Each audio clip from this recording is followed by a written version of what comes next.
Hello दोस्तों, good morning. Daily topic hub आपका स्वागत करता है। हम आपके साथ एक नए टॉपिक के साथ जुड़ चुके हैं। उससे पहले कुछ शेरो शायरी कर लिया जाए, क्योंकि एक अच्छे शुरुआत एक अच्छे उमंग के साथ किया जाए, सदमियाज के साथ किया जाए तो उसका मज़ा ही कुछ और होता है। वो सुने ना, शुरुआत अच्छा हो जाए तो अंत भी अच्छा ही होता है। तो कहते हैं, नेवले का टक्कर हो रहा है सांप से, नेवले का टक्कर हो रहा है सांप से। मेहनत ऐसे करो दोस्तों कि समुंदर भी सूख जाए आपके गर्मियों के भाप से। तो वो तो खैर एक अलग शायरी था दोस्तों, लेकिन यहाँ पर देखिए कितना बढ़िया बात लिखा गया है। ये जो दो लाइन यहाँ पे लिखे गए हैं वो आपके पेरेंट्स के मेहनत को बताते हैं और पेरेंट्स आपके लिए क्या करते हैं उसके बारे में बताते हैं। कह रहा है, आंखें भर आई जब एक बेटे ने नई स्वेटर के लिए पैसे मांगे। मतलब अपने फादर से या पेरेंट्स से एक बच्चा पैसा मांगता है तो आंखें भर आया, और वो बोले, तब पापा ने बोला, तेरे पुराने वाले मैं पहन लूँगा क्या। तो कहने का मतलब ये हुआ कि मैं तुम्हें खरीद कर दे दूँगा, लेकिन अगर सोच लीजिए कि उस जगह पर अगर पेरेंट्स को ज़रूरी था वो स्वेटर लेना, लेकिन बच्चा डिमांड कर दिया कि हमको नया चाहिए, तो पेरेंट्स बोल रहे हैं कि नहीं बच्चा, तुम अपना, तुम्हें नया तो मिल ही जाएगा और जो तुम्हारा वाला है उसे मैं पहन लूँगा। तो इस तरह के लेवल पर जाकर आपके लिए पेरेंट्स काम करते हैं। और आप बोलते हैं कि मम्मी पापा आप मेरे लिए क्या करते हैं। अरे भाई, मम्मी पापा आपके लिए क्या करते हैं ये पूछिए कि जब आप स्कूल से निकलते हैं तो आपके हाथों में बैग होता है, लेकिन उसी समय एक बच्चा आप ही का एज का कचरा उठाते रहता है। इस दोनों में कंपेयर करो मेरे दोस्तों कि आपके लिए आपके पेरेंट्स क्या कर रहे हैं, और आप क्या कहते हो, मम्मी आप मेरे लिए क्या आज नहीं करते हैं। अरे भाई, सोच रहे हैं आप क्या बोल रहे हैं। आप जहाँ पर हैं और जहाँ से जहाँ जाएंगे वो सब के पीछे आपके पेरेंट्स हैं। पेरेंट्स के बिना एग्जिस्टेंस ही नहीं है, क्योंकि वो दुनिया में आपको लाए हैं, आप चाहे जो बन जाइए। तो इसलिए ऐसा कहा जाता है कि पेरेंट्स के जो पैसे होते हैं दोस्तों, वो अपनी ज़रूरतों को पूरा करने के लिए होते हैं। आपको ऐश मौज मस्ती आलीशान बंगला ये सब कुछ चाहिए तो ये अपने मनी से कीजिए, ये होता है मज़ा और ये होता है मतलब की बात। तो बेमतलब वाली बात मत कीजिए, अपने पेरेंट्स को सपोर्ट कीजिए और पेरेंट्स की बातों को सुनिए, क्योंकि वो जो भी कुछ बोलेंगे वो आपके भला के लिए बोलते हैं, क्योंकि वो एक्सपीरियंस के दम पर बोलते रहते हैं। वो जो ज़िंदगी जी रहे हैं या जो आप जीने वाले हैं वो जी कर आ चुके हैं। तो जहाँ जहाँ उनको ठोकर लगा वो ठोकर से आपको रूबरू कराते हैं। तो उम्मीद करता हूँ कि ये बात आपको समझ में आ गया होगा। तो इसी के साथ मैं आगे टॉपिक को बढ़ाता हूँ। आज का टॉपिक गर्ल्स के प्रोटेक्शन को लेकर के है। जिस तरह से हमारे देश में या आउट ओवर वर्ल्ड की बात करें, गर्ल्स के साथ जो प्रॉब्लम होता है उसके ऊपर डिस्कस करेंगे कि क्या क्या है और क्या इशू है, क्या इसके लिए हमारे देश में कुछ कानून व्यवस्था हैं और किस तरह से हमारे देश इसके ऊपर काम कर रही है और कैसे इसको हम सही कर सकते हैं। तो उम्मीद करता हूँ कि इस वीडियो को आप लोग एंजॉय कीजिएगा। तो शुरू करने से पहले अगर ये वीडियो आपको अच्छा लगे तो लाइक सब्सक्राइब शेयर कमेंट जरूर करें, क्योंकि आपके कमेंट हमें मोटिवेट करते हैं। और अगर आपको आगे चलकर किसी और तरह की वीडियो चाहिए तो आप हमें कमेंट में बता सकते हैं। तो कमेंट जरूर करें दोस्तों। चलिए आगे चलते हैं। आप यहाँ पे इमेज देख रहे हैं, need to protection of girls. अभी के समय में आप देखते हैं कि अभी दिल्ली में एक लड़की को काट करके वो एक जो 25 पीसेस प्लस कर दिया। उसके बाद एक गर्ल्स को आप देखें कि भरे रास्ता में 12 किलोमीटर तक क्या किया गया, उसको रगड़ा गया। तो इससे 2012 का वो निर्भया केस याद कीजिए, गैंग रेप वाला, जो कि पूरे भारत को दिल दहला दिया और इंटरनेशनल न्यूज़ बन गया। तो अभी भी इस तरह के बहुत सारे हैं। आखिर हम ये टॉपिक क्यों डिस्कस कर रहे हैं, ये न्यूज़ में है, क्यों न्यूज़ में आया इसके बारे में जानते हैं। हमारे देश में एक NCEW that mean national commission of women नाम का एक क्या है, बॉडी है। वो इसके ऊपर कंसर्न जताया है, कुछ रिपोर्ट बताया है। उसी रिपोर्ट को लेकर के हम आपके सामने आए हैं कि क्या हमारे देश में कंसर्न है गर्ल्स को लेकर के। देखिए, national commission of women right state to ensure sexual harassment law implement by coaching institution. सिर्फ कोचिंग इंस्टीट्यूशन ही नहीं, जितने भी ऑर्गेनाइजेशन हैं या एजुकेशनल कोचिंग व्यवस्था चला रहे हैं, वहाँ पर ऐसा माना जा रहा है नेशनल कमीशन ऑफ वुमेन को कि कहीं ना कहीं गर्ल्स लोग के क्या हो रहा है, सेक्सुअल एब्यूज़ हो रहे हैं, उन लोग को हरास किया जा रहा है। तो ये स्टेट से बोला गया है कि लॉ को आप प्रॉपर इम्प्लीमेंट करें। यहाँ भी वही बात है। देखिए दोस्तों, हमारे देश में गर्ल्स को प्रोटेक्शन देने के लिए, चाहे वो कोचिंग की बात हो, स्कूल की बात हो या कोई भी ऑर्गेनाइजेशन की बात हो, उसके लेकर के एक एक्ट है जिसको बोलते हैं वुमेन एट वर्क प्लेस, मतलब जहाँ वो गर्ल्स लोग काम करती है, औरत लोग काम करती है, तो उन लोग को प्रिवेंशन करना है, प्रोहिबिटेशन करना है, और रिड्रेस मतलब कि उन लोग को बचाव करना है, और अगर किसी प्रकार से दिक्कत हो गया तो उसको सही करना है। ये एक्ट बनाया गया था 2013 में। एक्ट मतलब कानून होता है।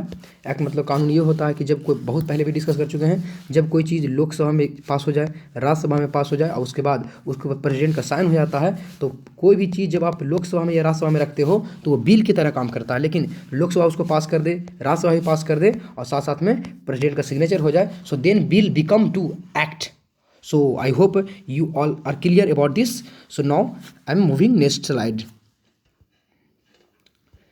ये देखिए दोस्तों, कंसर्न दिखाया गया है national commission of women, NCW का फुल फॉर्म होता है।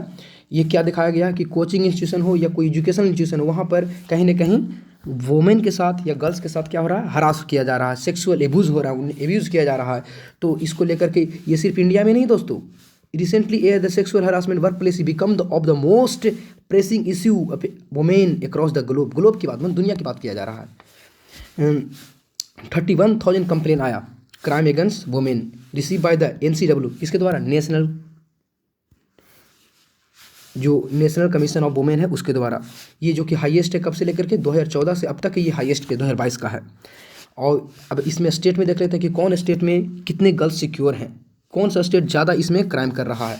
तो सबसे ज़्यादा उत्तर प्रदेश में आपको 54.5% लेके बैठे हुए हैं, क्योंकि आपको मालूम है कि उत्तर प्रदेश की पॉपुलेशन हमारे देश में सबसे ज़्यादा पॉपुलेशन है, और ये हमारे देश का मिनी इंडिया भी कहा जाता है। मतलब अगर ऐसा काउंट किया गया है कि अगर हम लोग कंट्री को एज ए पॉपुलेशन काउंट करें और उसमें हम लोग उत्तर प्रदेश को रखें, तो उत्तर प्रदेश पॉपुलेशन के मायने में 5th नंबर पर आता है, इसीलिए उत्तर प्रदेश को मिनी इंडिया भी कहा जाता है। तो सबसे ज़्यादा केस जो वुमेन के खिलाफ आया है, जो क्राइम हो रहे हैं, एब्यूज़ किए जा रहे हैं, उत्तर प्रदेश में। दूसरे नंबर पर दिल्ली, जो आप हमारा कैपिटल है, वहाँ पर 3,404 कंप्लेन आए हैं। महाराष्ट्र 138 कंप्लेन आए हैं। बिहार भी कुछ कम नहीं है, 1368 कंप्लेन है, और हरियाणा 13628 है। और हरियाणा के बारे में आपको बात बता दें कि अगर आपसे कोई पूछे कि हमारे इंडिया का कौन सा वो स्टेट है या कौन सा रीजन है जहाँ पर सबसे ज़्यादा अनएम्प्लॉयड लोग हैं, तो वो कौन है, हरियाणा ही है। तो ये तो नेशनल कमीशन ऑफ वुमेन के द्वारा बताया गया कि कहाँ कहाँ कितने केसेस हैं। तो उम्मीद करते हैं ये बात को समझ में आ गया होगा। इसको लेकर के बहुत पहले आप देखिए 1997 में एक गाइडलाइन आया था जिसका नाम था विशाखा गाइडलाइन। ये कुछ गाइडलाइन दिए थे कि सुप्रीम कोर्ट का जजमेंट था कि किस तरह से हम लोग वुमेन को वर्क प्लेस पर या कोचिंग इंस्टीट्यूट कहीं भी काम करते हो, कहीं भी जा रहे हो, चाहे वो मेट्रो हो, चाहे वो स्पोर्ट ग्राउंड हो, या कहीं पर और किसी प्रकार के वर्क हो रहे हों, या ट्रेन में जा रहे हों, बसेस में जा रहे हों, तो कहीं भी किसी प्रकार के उन लोगों के साथ सेक्सुअल अब्यूज़ किया जा रहा है, उन लोगों का हरास किया जा रहा है, तो उसके लिए कुछ गाइडलाइन दिया गया था। विशाखा के अंडरशिप में ये कमेटी बनाया गया था 1997 में। सोचिए, आपको हमें पढ़ा है कि 2013 में क्या बनाए हम लोग, एक्ट बनाए। तो सोचिए कि 1997 में कोई एक जजमेंट आता है और उसको हम लोग एक्ट बनाते हैं 2013 में, तो आप कैसे कह सकते हैं कि हमारे देश में वुमेन सिक्योर रहेगा, जबकि आप दोनों के गैप को देखिए 16 ईयर हो चुका है। 16 ईयर बाद एक लॉ बना रहे हैं आप। तो हमारी सरकार भी इसको लेकर के ढीला दे रही है। एक देखिए यहाँ पर तो PIL डाला गया, क्योंकि एक बनवारी देवी थे, उनके साथ गैंगरेप हुआ था। अब ये गैंगरेप क्यों हुआ ये समझ लीजिए। ये राजस्थान के थे और राजस्थान में एक छोटी सी बच्ची का शादी हो रहा था, तो उनको ये 1992 में बचाने की कोशिश किए थे। तो उसके बचाव के कारण, उस शादी को रोक देने के कारण इनको गैंगरेप का शिकार होना पड़ा था। तो PIL डाल करके और इसके बारे में, ताकि इसको भला किया जाए, इनका जो ये काम किए थे उनको सही मायने में ठहराया जाए कि ये सही कर रहे थे, तो PIL डाला गया। और उसके बाद गाइडलाइन आया था। तो PIL का मतलब होता है पब्लिक इंटरेस्ट लिटिगेशन। मतलब इसका मतलब ये होता है, आप कोर्ट में ये किसी इंडिविजुअल के लिए नहीं आप डाल सकते हैं, एक कम्युनिटी के ऊपर दिक्कत हो, बहुत सा बड़े ग्रुप की दिक्कत हो, तब PIL डाला जाता है। तो इस पर हमारी जो सुप्रीम कोर्ट है वो इसको आगे फॉलो करती है कि इस पर कैसे हमको काम करना है। यहाँ पर देखिए वर्क प्लेस पे आप कैसे उन लोग की कर सकते हैं। जो कमेटी बनेगा उसमें वुमेन ही उसका हेड हो।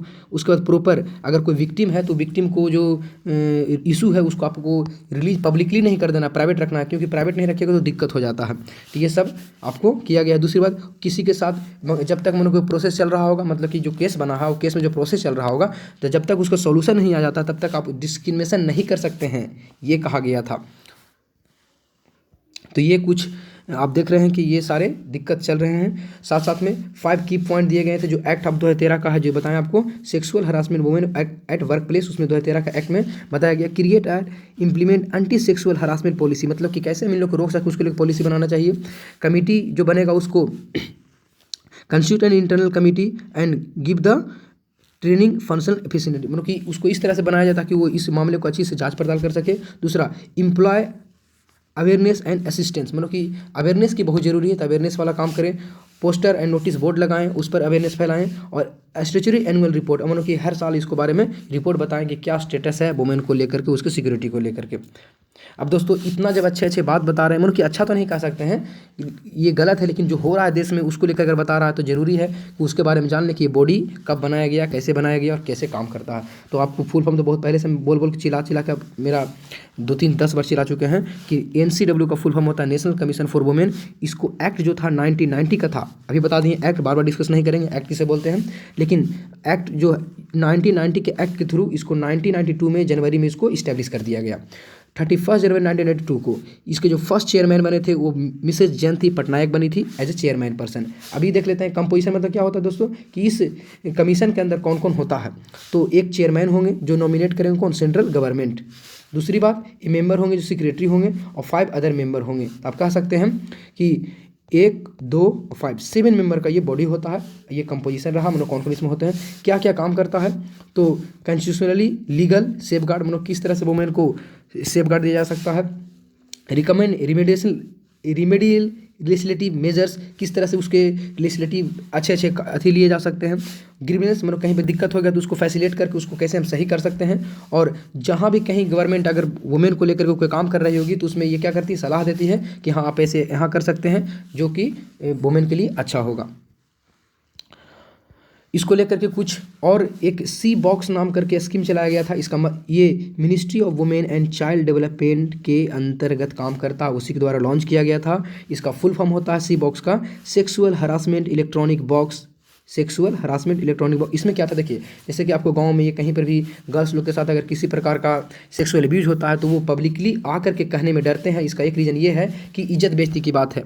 अगर गांव में किसी को अगर इस तरह से कह दिया जाए तो कहीं ना कहीं सोसाइटी में एक नेगेटिव इमेज बन जाता है दोस्तों। तो नेगेटिव बनने से लोग जो गलती होता है उनके साथ जो कर दिया है वो नहीं कुछ बोल पाते हैं, ताकि हमारे सोसाइटी में जो इमेज है वो बना रहे। और इसके कारण जो इंसान ये काम करता है उसको ये क्या मिल जाता है, यही गलती है, यही गलती है, यहीं पर गलती हम लोग कर जाते हैं, गर्ल्स लोग कर जाती है या घर वाले लोग कर जाते हैं। और जो इस तरह के क्राइम किया उसको एक में बढ़त मिल जाता है कि अरे कोई तो बोलेगा नहीं, चलो किसी और के साथ कर देगा, कल किसी और के साथ कर देगा। और ये तो इसीलिए जहाँ पर होता है वहीं पर रुक जाइए और उसको सोल्व करने की कोशिश कीजिए। तो ये बहुत कम ही लोग कर पाते हैं। तो इसीलिए इसमें क्या था कि कहीं भी आपको पब्लिकली नहीं आना है, ये एक पोर्टल दिया गया था। अगर आप कहीं भी हो, किसी भी फील्ड में हो, चाहे ऑर्गेनाइज सेक्टर में या अनऑर्गेनाइज सेक्टर में, वहाँ पर जा करके यहाँ पर टाइप करें और टाइप करके आप अपने बारे में बता सकते हैं कि हाँ मेरे साथ ऐसे ऐसे हो रहा है। तो ये आपको क्या करेगा, फैसिलेट करेगा, आपको हेल्प करेगा। तो ये एक अच्छा स्कीम था, ये गर्ल्स लोग को फॉलो करना चाहिए। आप पब्लिकली नहीं कर सकते लेकिन यहाँ तो टाइप कर सकते हैं ना भाई, तो इसको आप फॉलो करें। तो ये सी बॉक्स एक अच्छा स्कीम के तहत आया था जिसमें वुमेन को प्रोटेक्शन को बहुत अच्छा ये किया।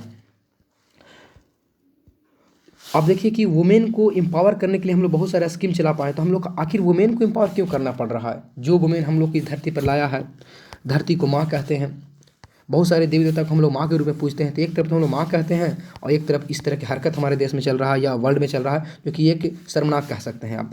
उसी कहने का मतलब ये होगा कि उसी चीज़ को बचाने की कोशिश कर रहे हैं जो आपको पाल रहा है। जैसे कि धरती को लोग बचाने की बात करता है, धरती को क्या बचाइएगा, धरती के जाना समय आएगा तो अपने आप सब सही कर लेगा। तो अपने आप को बचाइए। उसी प्रकार से गर्ल्स के कारण ही हम लोग का एग्जिस्टेंस है और फिर इस तरह की हरकत होते हैं तो अच्छी बात नहीं है। देखिए बेटी बचाओ बेटी पढ़ाओ स्कीम लाया गया, क्योंकि माना जाता है कि अगर एक जेंट्स पढ़ता है या कि मेल पढ़ता है तो मेल पढ़ करके जॉब करेगा और घर से कहाँ रहेगा, बाहर रहेगा। लेकिन एक बेटी पढ़ लेती है तो बेटी पढ़ने के बाद वो एक परिवार पढ़ लेता है, क्योंकि वो घर में रहेगी अगर तो पूरे घर को मैनेज करती है। और ऐसे माना जाता है कि ये गर्ल्स जो होती है बेटर मैनेजमेंट होती है, बेटर मैनेज कर सकती है वो। तो ये भी बात है।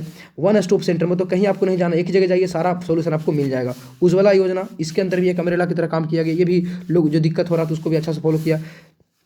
यहाँ पर देखिए सवधार गिरी, यहाँ पर भी एक वुमेन एम्पावर के काम किया गया। नारी शक्ति पुरस्कार, मानो कि जो नारी कुछ अच्छे कर रहे हैं या फिर आउट ऑफ बॉक्स कर रहे हैं उनको पुरस्कार दिया गया ताकि दूसरे नारी को क्या मिल सके, इसमें हेल्प मिल सके। अगला महिला पुलिस वॉलेंट्री, महिला पुलिस वॉलेंट्री बनाया गया। दूसरा महिला शक्ति केंद्र बनाया गया और अगला निर्भया फंड 2012 में जो हुआ था उसको लेकर के, और आप याद कीजिए कि एक्ट कब आया, 2013 में आया थी। कब ऐसा हुआ, क्योंकि 2012 में निर्भया फंड हुआ था, पूरे देश को दहला दिया, तो हमारे सरकार को लगा कि कुछ ऐसा होना चाहिए, तब जाकर के 2013 में हमें लोग एक्ट लाएँ कि किसी प्रकार के वुमेन के साथ दिक्कत होगा तो उसको हम क्या करेंगे, सोल्व करने की कोशिश करेंगे।